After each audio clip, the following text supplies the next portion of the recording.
Berapa banyak orang yang ingin hidup pada hari ini, tapi kemarin sore malaikat maut sudah mencabut nyawanya. Hari ini dia tidak lagi bisa hadir sholat Jumat. Dan andailah umur bisa ditambah, mereka amat sangat ingin ada bersama kita hari ini. Berapa banyak pula orang yang hari ini, jam ini sehat walafiat, tapi ada yang dicabut Allah dari dalam badannya. Ruhnya masih bersemayam dalam jasad, tapi yang dicabut adalah nikmat iman dan Islam. Tak ada lagi rasa takutnya kepada Allah, sehingga meninggalkan sholat Jumat ringan saja, seperti meninggalkan sandal di tepi jalan. Tak ada sedikit pun khawatirnya terkena azab kubur, tak ada takutnya pada azab neraka. Laknat yang paling mengerikan bukan miskin, laknat yang paling menakutkan bukan sakit. Laknat adalah ketika tak ada rasa takut dalam hati.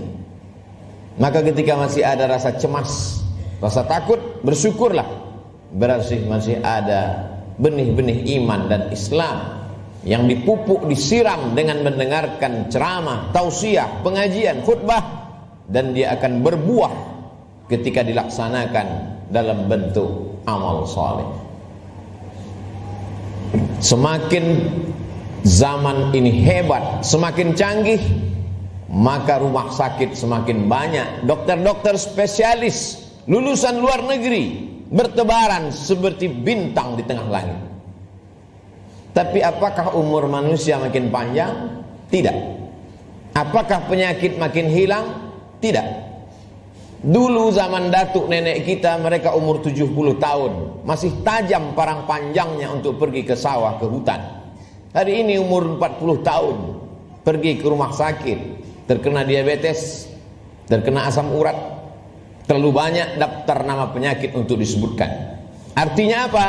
Kecanggihan teknologi tidak bisa menambah umur manusia.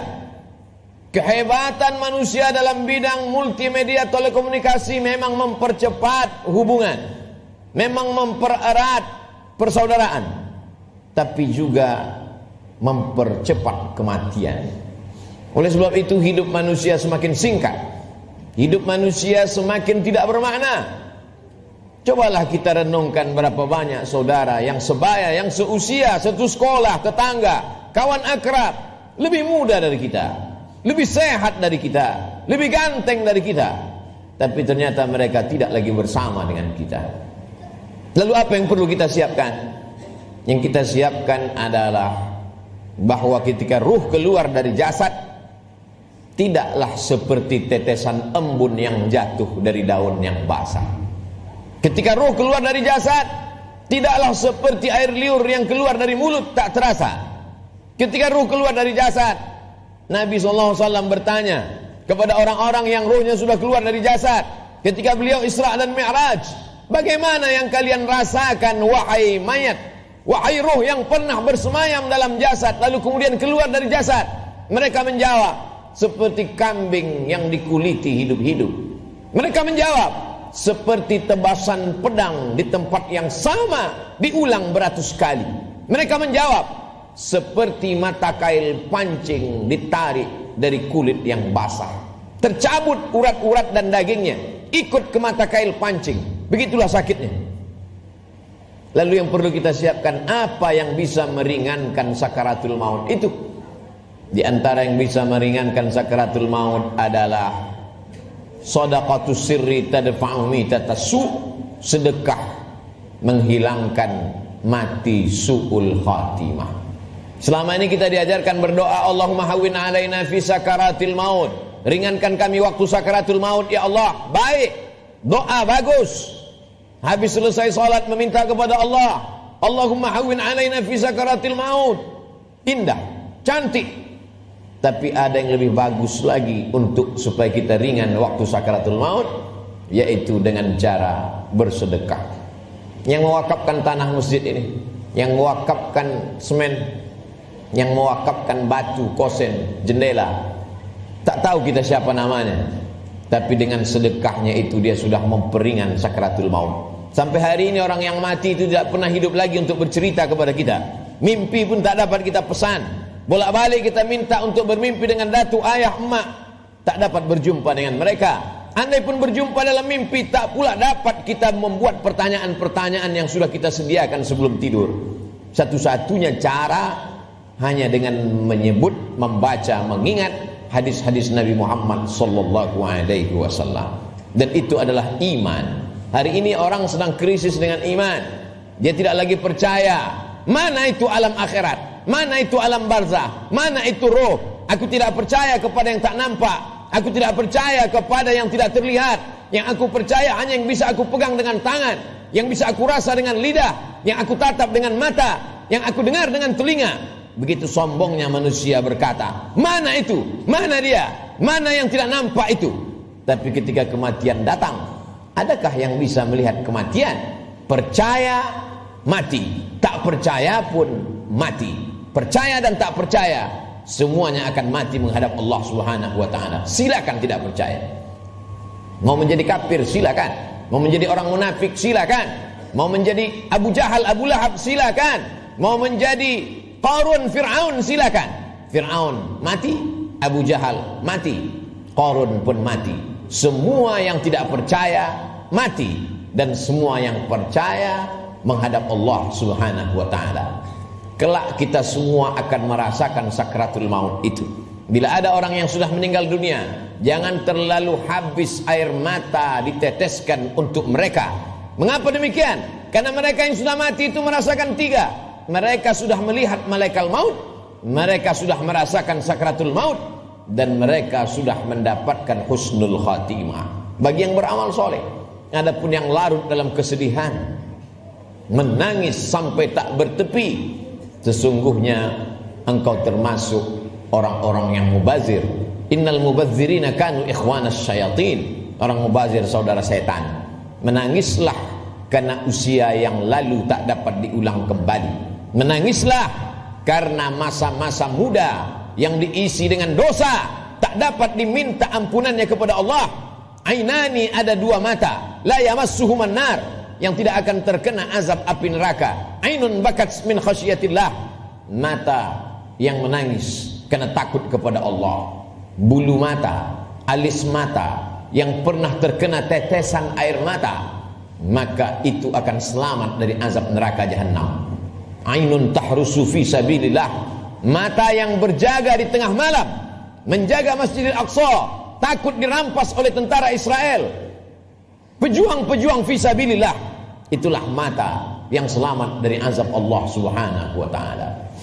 Setelah mati menghadap Allah, bebas dari sakratul maut, mereka adalah orang-orang yang mati syahid. Orang mati syahid itu tidak merasakan empat, tidak merasakan sakratul maut. Sakratul maut mereka seperti cubitan pada kulit yang lembut. Mereka tidak merasakan azab kubur, mereka tidak merasakan hisab. Mereka langsung masuk ke dalam surga Allah Subhanahu wa ta'ala. Wala taqulu liman yuqtalu fi sabilillahi amwat. Jangan kau katakan mereka yang mati syahid itu mati. Bal ahya, mereka hidup. Walakin la tash'urun, kamu yang tak dapat merasakannya. Setiap muslim mesti berniat mati syahid. Andai dia tidak mati syahid, maka niatnya menyampaikannya. Innamal a'malu binniyat. Seorang akan mendapatkan sesuai dengan niatnya. Iskariman au mut syahidan. Kalau hidup, hidup mulia. Kalau mati, matilah sebagai seorang syuhada. Kenapa kita masih hidup hari ini? Kenapa Allah masih semaikan nyawa dalam badan kita? Mengapa kita masih diizinkan melangkahkan kaki, mengayunkan tangan? Kenapa orang yang lebih sehat dari kita lebih dulu mati daripada kita? Kenapa orang yang lebih muda daripada kita lebih dulu meninggal daripada kita? Sesungguhnya Allah buat kita hidup karena dosa kita masih banyak. Allah sayang dengan kita, Dia tunggu kita bertobat. Sesungguhnya Allah buat kita hidup karena Allah tahu kita belum punya bekal yang banyak. Senantiasa husnuzon kepada Allah. Orang-orang beriman, dia tahu bahwa umurnya itu masih dititipkan Allah. Allahumma ja'alil hayata ziyadatan lana fi kulli khair. Kalau kau takdirkan aku masih hidup besok pagi, jadikan hidup besok pagi sebagai amal saleh. Waj'alil mauta rahatan lana min kulli syarr. Kalau kau takdirkan aku mati malam ini ya Allah, tidak terbangun lagi besok pagi, kematian itu pun kematian yang indah karena husnul khatimah. karena selamat dari sakaratul maut. Dan yang paling penting, berhenti dari segala perbuatan dosa. Orang beriman tidak pernah bersedih. Umurnya panjang, amalnya bertambah. Umurnya pendek, dosanya berkurang. Orang beriman tidak pernah berduka cita. Kenapa? Karena dia ridha menerima ketetapan Allah subhanahu wa ta'ala. Lewat dari sakaratul maut, selesaikah kehidupan? Belum. Keliru orang yang berkata, mari kita hantar jenazah ini ke tempat peristirahatan yang terakhir. Istirahat kata siapa? Liang kubur sudah siap menjepit bagi mereka yang curang. Curang timbangan, curang sempadan tanah, curang sempadan batas kebun. Mereka akan dihimpit 7 lapis tanah. Berapa banyak tukang gali kubur yang sudah mengukur panjang kubur 170 cm, tapi begitu diukur dengan galah, dengan buluh, dengan bambu, jenazah dimasukkan ke dalam. Kenapa berkurang? Kalaulah dikatakan tukang penggali kubur salah ukur, tidak mungkin. Karena dia mengukur dengan bambu, dengan buluh. Tidak mungkin dia salah ukur. Jadi apa sebenarnya yang terjadi? Maka liang lahat sudah siap-siap menjepit, meremukkan tulang belulang, meluluhlantakkan jenazah yang mati menghadap Allah subhanahu wa ta'ala. Ujian kedua yang akan dihadapi adalah azab kubur. Maka setelah fil alamina innaka hamidum majid, orang solat beriman muslim yang takut pada Allah menambahkan doanya, Allahumma fir lima qaddamtu wa ma akhartu wa ma asrartu wa ma a'lantu wa ma asraftu wa ma anta a'lamu bihi minni antal muqaddimu wa antal muakhiru la ilaha illa anta subhanaka inni kuntu minadh dhalimin. Sebelum salam dia tambahkan 4, Allahumma inni a'udzubika min azabi jahannam wa min azabil qabri wa min fitnatil mahya wal mamat wa min syarri fitnatil masihid dajjal. Dia minta selamat dari azab kubur. Setiap kita yang melewati kubur dalam perjalanan panjang kami dari Pekanbaru ke pedalaman suku Talang Mama, lalu kemudian singgah sebentar di masjid rumah Allah pada hari Sayyidul Ayyam, akan kembali lagi melewati kubur. Apa yang kami katakan? Assalamualaikum ya ahlad diyar minal mu'minin wa inna insyaallah bikum lahiqun yarhamullahul mustaqdimin wal mustakhirin nas'alullah lana wa lakumul afiyah. Apa yang kita mintakan orang yang dikubur itu? Bukankah mereka sudah mati? Orang yang hidup kita ucapkan Assalamualaikum, selamat anakmu, selamat keluargamu, selamat rumahmu, selamat hartamu, selamat sawitmu, selamat karetmu, selamat kebunmu, selamat dagangmu, selamat rukomu, selamat rumah makanmu. Tapi untuk orang yang sudah mati, apa yang kita ucapkan? Kenapa ada selamat untuk orang mati? Maka sesungguhnya salam pada orang mati di liang kubur adalah Assalamualaikum ya ahlal kubur, selamat kalian dari azab kubur. Hadisnya sahih, diriwayatkan oleh Sayyidatuna Aisyah Ummul Mukminin. Wahai Aisyah, kata Nabi SAW, kalau engkau lewat di kubur, mulutmu jangan diam saja, ucapkan salam, Assalamualaikum ya ahlad diyar, selamat bagi kalian. Selamat apa? Selamat dari azab kubur. Jangan pernah mulut ini berhenti meminta selamat dari azab kubur. Orang-orang yang dikubur itu kalau dia dihidupkan Allah Ta'ala kembali, apakah mereka mengatakan cukuplah mati ini, kami sudah capek hidup, kami sudah lelah dengan ujian hidup, menghadapi anak pecandu narkoba, menghadapi istri yang berselingkuh, menghadapi orang yang berbuat dosa? Apakah orang yang mati itu lalu kemudian mereka tidak ingin hidup lagi? Orang mati itu ketika ditanya, hai orang mati, maukah kalian hidup lagi? Mereka akan menjawab, laula akhartani ila ajalin qarib, seandainya kau tambah umur kami ya Allah, kami ingin hidup fa'as-saddaqa. Kalau kau tambah umur kami ingin hidup walaupun sekejap sejenak saja. Fa'as-saddaqa, kami ingin bersedekah. Wa akum minas salihin, dan kami ingin menjadi orang-orang yang soleh. Di antara yang menyelamatkan kita dari azab kubur adalah sedekah. Mengapa orang yang dikubur itu tidak minta haji mabrur? Karena pahala haji mabrur dia lihat nanti di surga. Wal hajjul mabrur laisa lahu jazaa' illal jannah. Haji mabrur balasannya surga. Kenapa orang yang dikubur itu tidak minta jihad fisabilillah? Karena memang tak semua orang punya kesempatan, tapi ada orang-orang yang bersedekah, orang-orang yang mampu mewakafkan tanahnya, berikan tanah. Masjid sudah berdiri, buatkan kelas untuk sekolah tahfiz Quran.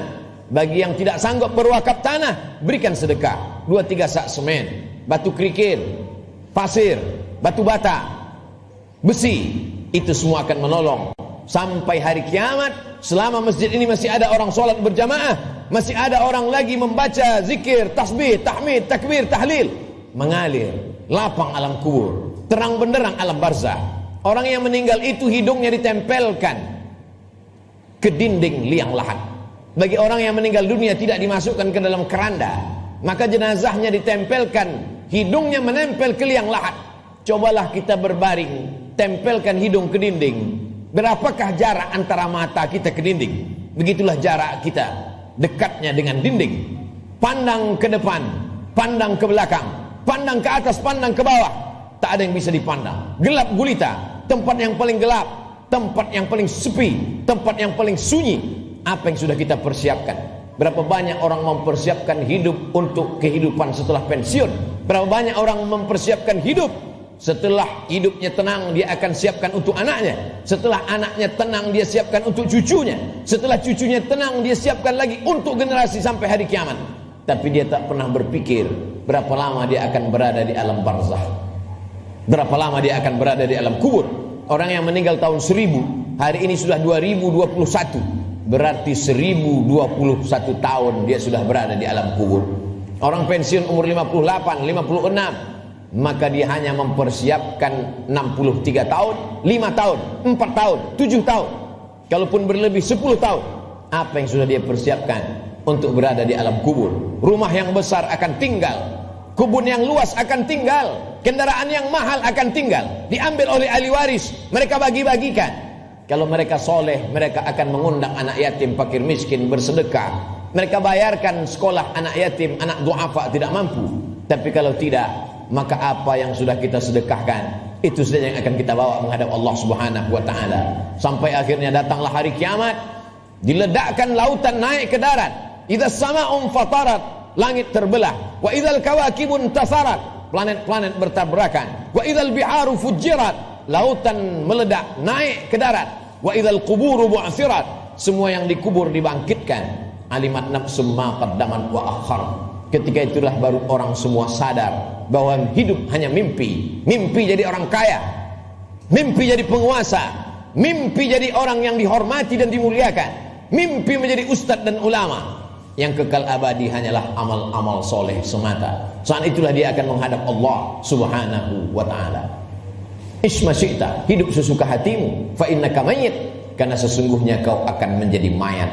Sampai masanya ditiupkan sangkakala, manusia berada di alam barzah. Setelah itu dia berdiri di padang mahsyar. Saat itu tidak ada siapapun yang bisa menolong. Yauma yafirrul mar'u min akhihi, saudara kandung pun akan lari dari saudaranya. Wa ummihi wa abihi, ibu akan lari dari anaknya, anak lari dari ibu kandungnya. Wa sahibatihi wa banih, suami akan lari dari istri, istri melarikan diri dari suami. Anak-anak tak bisa menolong ayah, ibu tak bisa menolong anak. Likulli imri'in minhum yawma idzin sya'nun yughni, setiap orang hanya akan mementingkan dirinya sendiri. Apa yang kita tanam hari ini, itulah yang akan kita tuai. Tangan mencincang, bahu memikul. Sedangkan padi yang kita tanam belum tentu akan kita panen padi. Tumbuh juga rumput-rumput liar. Konon lagilah rumput itu betul yang kita tanam. Jangan pernah bermimpi akan menuai padi. Inna awwala ma yuhasabu bihil abdu yaumal qiyamati as-shalah. Yang pertama kali dihitung, dihisab dari amal adalah salat. Sebanyak apapun zikir kita, sebanyak apapun sedekah kita, kalau tidak ada tempat bergantungnya salat, maka tidak bernilai di hadapan Allah. Idza salahat salahal amalu kulluh, kalau salatmu baik, maka baiklah amalmu. Wa idza fasadat fasadal amalu kulluh, kalau salatmu rusak, maka rusaklah seluruh amalmu. As-salatu ibaduddin, salat adalah tiang agama. Hari ini masih ada anak-anak muda yang sholat ke masjid, nikmat besar bagi orang tuanya. Tapi ada orang tua yang tak sholat, musibah besar bagi umat. Sholat menjadi salah satu pesan Nabi sebelum dia meninggal. As-salah, as-salah, sholat. Pesan Abu Bakar ketika pertama kali menjadi khalifah, qumu ila salatikum yarhamkumullah. Yang sholat mati, yang tak sholat pun mati. Orang Islam tetap ada fardu kifayah untuk melaksanakan sholat jenazah. Isma syi'ta, hidup sesuka hatimu, fa innaka mayyit, karena sesungguhnya kau akan menjadi mayat.